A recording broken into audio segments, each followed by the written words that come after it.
Hi friends, எல்லோரும் எப்படி இருக்கீங்க? ஸோ இன்றைக்கி நம்ம என்ன பார்க்க போகிறோம் அப்படின்னா ஒரு புளிக்குழம்பு தான் பார்க்க போகிறோம். ஸோ இது வந்து தேங்காய் எண்ணெய். இது வந்து ஏன் இப்படி நுரையாக வருதுன்னு கேட்காதீங்க. இது வந்து செக்கில் ஆட்டின தேங்காய் எண்ணெய், அதனால தான் இப்படி வருது. ஸோ இதில் நான் என்னென்ன போட்டிருக்கேன் அப்படின்னு பார்த்தீங்கன்னா, வெங்காயம், பூண்டு, ஓகேவா, போட்டிருக்கேன். அதுக்கப்புறமா கடுகு, மதியானம் சாப்பாட்டுக்கு 2 ஆம்லேட் போட்டு வச்சுருக்கேன். அது என்னென்னு பார்ப்பீங்க எல்லோரும், அதுக்காக சொல்கிறேன். அதுக்கப்புறமா சீரகம்,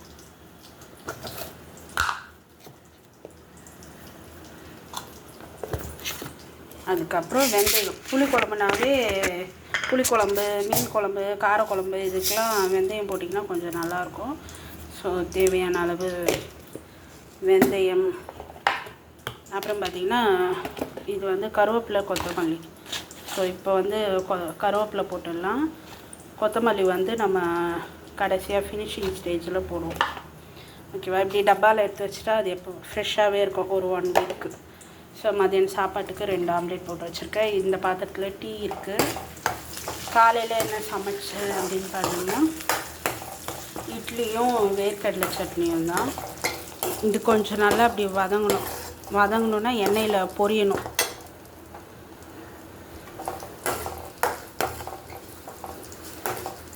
நல்லா ஒரு ஸ்மெல் வரும் வதங்கும் போது.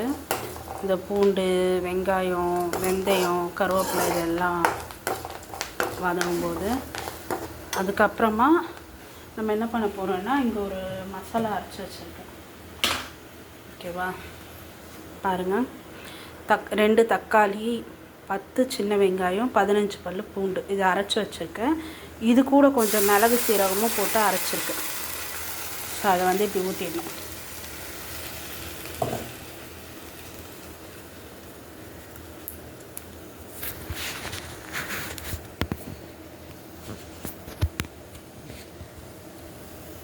இது வந்து பெருங்காயத்தூள், என்னது எல்ஜி பெருங்காயத்தூள், ஓகேவா.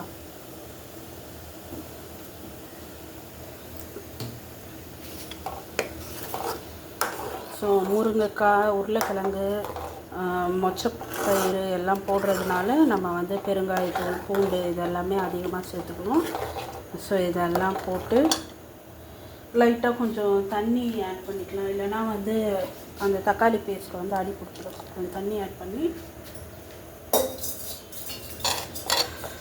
இதை வந்து லைட்டாக ஒரு கொதிக்க விடும், ஓகேவா. ஸோ அதுக்குள்ளே பார்த்திங்கன்னா இங்கே பக்கத்தில் வந்து நான் ரைஸ்க்கு வச்சுருக்கேன் தண்ணி.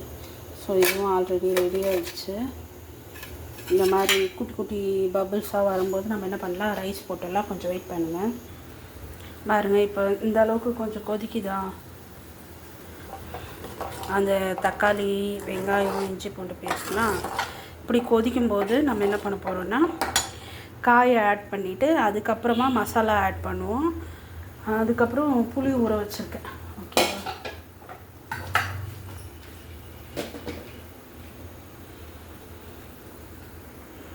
ஒரு லெமன் சைஸ் புளி ஊற வச்சுருக்கேன். ஸோ இது கடைசியாக தான் கரைச்சி ஊற்றணும். இப்போ வந்து வெஜிடபிள்ஸ் போட போகிறேன். கத்திரிக்காயும் முருங்கைக்காவும் இருக்குது.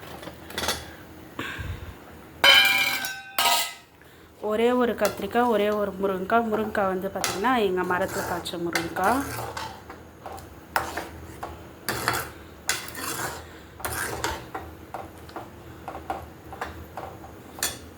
சாதம் பொங்கின உடனே ஸ்லோ பண்ணிப்போம். இது போட்டு கொஞ்சம் வந்து நம்ம மூடி வைப்போம், காய் வேகணும்ல. ஸோ அதுக்காக பொங்குது, குறைச்சிடுவோம். வச்சுட்டு 1 நிமிஷம். இதில் வந்து உருளைக்கிழங்கும் மொச்சப்பயிரும் அவிச்சு வச்சேன் இல்லையா. ஸோ இதுலேயும் நான் லைட்டாக உப்பு போட்டிருக்கேன். அதனால உப்பு நம்ம பார்த்துட்டு சேர்த்துப்போம்.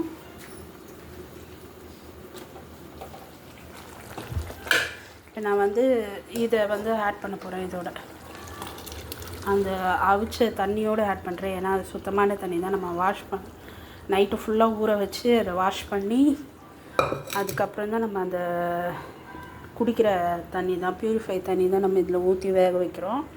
ஸோ அதனால் வேக வச்ச தண்ணியோடையே சேர்த்துக்கலாம். நான் இன்னும் இதில் எந்த மசாலாவும் போடல, ஒரு மஞ்சத்தூள் கூட போடல. ஜஸ்ட் அந்த தக்காளி, வெங்காயம், பூண்டு அது மட்டும்தான், மிளகு சீரகம் அந்த இது மட்டும்தான். நான் இன்னுமே மஞ்சத்தூள், மிளகாத்தூள், தனியாத்தூள் எதுவுமே போடல. ஸோ இப்போதைக்கு அந்த வெறும் தக்காளி அந்த வேக வச்ச தண்ணியிலே இது பண்ணி விட்டுருக்கேன். இனி வந்து நம்ம மசாலாவை ஆட் பண்ணுவோம். ஓகேவா? தேவையான மசாலாலாம் எடுத்துக்கிறேன். ஒரு நிமிஷம் ஃப்ரெண்ட்ஸ், இங்கே பாருங்கள். இப்போ நம்ம வந்து மசாலா சேர்த்தாச்சு. 1/4 டீஸ்பூன் மஞ்சத்தூள், 2.5 ஸ்பூன் தனியாத்தூள், 2.5 ஸ்பூன் மிளகாத்தூள். எல்லாமே நான் வந்து ஈக்குவல் ரேஷியோவில் தான் நான் வந்து எடுத்திருக்கேன். ஓகேவா? ஸோ ஏன்னா நல்ல மிளகும் போட்டிருக்கோம், அதனால் அதோட காரமும் இருக்கும். அதனால் நான் எதுவுமே வந்து முன்ன பின்ன எடுக்காமல் தனியாவும் 2.5 ஸ்பூன், மிளகாவும் 2.5 ஸ்பூன், ஸோ ஈக்குவல் ரேஷியோவில் எடுத்திருக்கேன். இது வந்து காய் வேகிறதுக்காக இந்த தண்ணி சேர்த்துருக்கேன். ஸோ இது வேகட்டும். இங்கே பாருங்கள், இன்னும் முருங்கைக்காலாம் வேகவே இல்லை, தெரியுதா?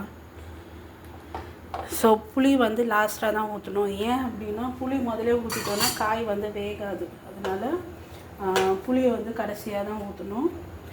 இப்போதைக்கு தண்ணி ஊற்றி இதை மூடி வைப்போம். மூடி வச்சுட்டு சாப்பாடு இங்கே நல்லா கொதிச்சிட்ருக்கு. அதுக்குள்ளே நம்ம கிச்சனுக்கு யூஸ் பண்ண அந்த பாத்திரம்லாங்க பாருங்கள் ரொம்பிடுச்சா. இந்த பாத்திரம் எல்லாம் கழுவிட்டு வரும்போது நம்மளுக்கு குழம்பும் ரெடி ஆகிருக்கும். நான் காமிக்க, வெயிட் பண்ணுங்கள். ஹாய் ஃப்ரெண்ட்ஸ், பாருங்கள், பாத்திரம்லாம் நீட்டாக கழுவிட்டேன். எப்படி பாத்திரம் கழுவி, சிங்கம் கழுவி, இந்த சபினாலாம் தெரிச்சிருக்கோம்ல, ஸோ அதெல்லாம் தொடச்சாச்சு. அதெல்லாம் வேஸ்டேஜு நம்ம அப்புறம் வெளியே இது பண்ணிக்கலாம். இப்போ வந்து பாருங்கள், முருங்கைக்காய் வெந்தது தெரியுதா? கொஞ்சம் இந்த கரும் பச்சை வந்து கொஞ்சம் கிளி பச்சை மாதிரி மாறி இருக்குது பாருங்கள் தோல். ஸோ இதுதான் வந்து முருங்கைக்காய் வெந்துடுச்சு அப்படின்றதுக்கு ஒரு அடையாளம். கத்திரிக்காய் எல்லாமே கலர் மாதிரி இருக்குல்ல, நம்ம போட்ட காய் எல்லாமே வெந்துடுச்சு. ஸோ இப்போ வந்து பார்த்திங்கன்னா குழம்போட அந்த மசாலா பச்சை வாசனை எதுவுமே இருக்காது. மசாலா எல்லாமே காயிலெல்லாம் பிடிச்சிருக்கோம். ஸோ இந்த ஸ்டேஜில் வந்து நம்ம என்ன பண்ணலான்னா புளி ஊற்றிக்கலாம். புளி ஊற்றிட்டு நல்லா கொதிக்க விட்டுடலாம். இனி புளி ஊற்றினாலும் ஒன்றும் செய்யாது, ஏன்னா காயெல்லாம் வெந்துடுச்சுல்ல. ரைஸ் நல்லாவே கொதிச்சிட்ருக்கு. இன்னும் வேகலை ரைஸ். ஓகேவா? ஸோ கொஞ்சம் வேக விட்டு ரைஸும் வடிப்போம். ஓகே, நான் புளி ஊற்றிட்டு உங்களுக்கு காமிக்கிறேன், வெயிட் பண்ணுங்கள். பாருங்கள் ஃப்ரெண்ட்ஸ், புளி ஊற்றியாச்சு, கொத்தமல்லி பிச்சு போட்டேன். ஸோ எப்போவுமே புளிக்குழம்பு, மீன் குழம்பு, காரக்குழம்புலாம் பார்த்திங்கன்னா அடுத்த நாள் வச்சு சாப்பிடும்போது அந்த புளிப்பு, உப்பு, காரம்லாம் இறங்கி நல்லா டேஸ்ட்டாக இருக்கும். என்றைக்குமே இது எல்லாமே அன்றைக்கி சாப்பிட்றத விட அடுத்த நாள் சாப்பிட்றதுக்கு தான் டேஸ்ட் அதிகமாக இருக்கும். ஸோ முதல்ல குழம்பு எவ்வளோ தண்ணியாக இருந்துச்சு, இன்னும் இது ஒரு 3-4 கொதி விட்டோன்னா இதுவுமே நல்லா திக்காகிடும். அதானே புளி தண்ணி ஊற்றிருக்கோம். ஸோ கொஞ்சம் வெயிட் பண்ணுவோம். எதுவுமே வந்து வீட்டில் சமைச்சு சாப்பிடுங்க. அப்புறம் அளவோடு சாப்பிட்டா வளமோடு வாழலான்னு சொல்லுவாங்கல்ல. ஸோ அந்த மாதிரி தான் நம்ம வீட்டில் சமைக்கும்போது ஹெல்த்தியாகவும் சமைப்போம், ஆரோக்கியமாகவும் இருக்கும், லிமிட்டாகவும் சாப்பிடுவோம். நம்மளுக்கு ஸ்வீட் பிடிக்குதுன்றதுக்காக ஒரு ஏடியா ஸ்வீட் சாப்பிட்டாலும் சுகர் வந்துடும். பிரியாணி சிக்கன் பிடிக்கும் அப்படின்றதுக்காக ஒரேடியாக பிரியாணி சிக்கனே சாப்பிட்ருந்தாலும் கொலஸ்ட்ரால், பிபி அந்த மாதிரி மற்ற பிரச்சனைகள்லாம் வந்துடும். ஸோ எதுவுமே ஒரு லிமிட்டாக ஒரு அளவோடு சாப்பிடும்போது என்றைக்கும் ஆரோக்கியமாக நல்லா வாழலாம். சரிங்களா?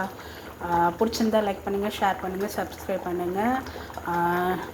ஸோ ஒரு இன்ட்ரெஸ்ட்டாக சமைக்கும்போது நம்மளுக்கு அந்த குழம்புல டேஸ்ட்டும் இருக்கும், ஹெல்த்தும் இருக்கும், எல்லாமே இருக்கும். ஓகேவா? ஸோ இன்றைக்கி எங்களோட லன்ச் மெனு என்ன அப்படின்னு பார்த்திங்கன்னா ஒயிட் ரைஸ், இது என்னது புளிக்குழம்பு, ஆம்லேட்டு, அப்புறம் மோர். நான் வந்து மோர் குடிச்சிடுவேன். ஓகேவா? ஸோ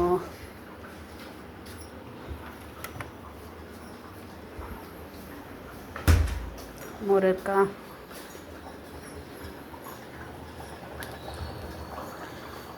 இது வந்து எனக்கு ஒரு மோர், எங்கள் அப்பாவுக்கு ஒரு மோர். ஸோ இது நான் அப்படியே சும்மாவே குடிச்சுக்குவேன். ஒரு சாப்பாட்டுக்கு ஊற்றிட்டு மீதியை குடிப்பார். ஓகே ஃப்ரெண்ட்ஸ், அவ்வளோதான். நல்லா சமைச்சு சாப்பிடுங்க.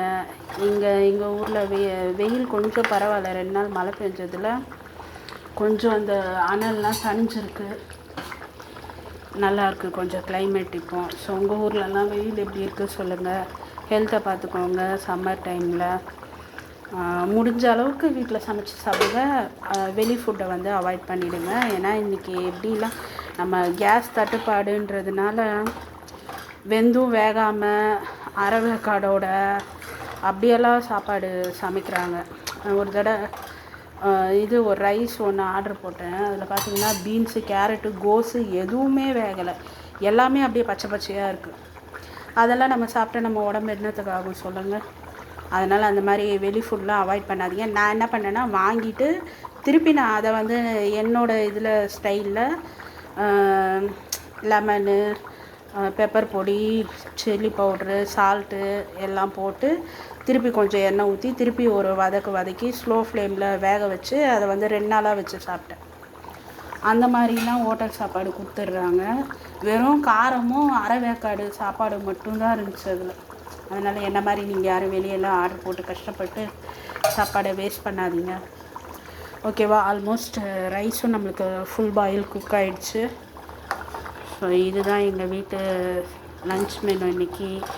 ஓகே, பாய், டேக் கேர், ஹாப்பியாக இருங்க, ஹெல்த்தியாக சாப்பிடுங்க, ஹெல்த்தை பார்த்துக்கோங்க. லைக் பண்ணுங்கள், ஷேர் பண்ணுங்கள், சப்ஸ்கிரைப் பண்ணுங்கள். Bye friends.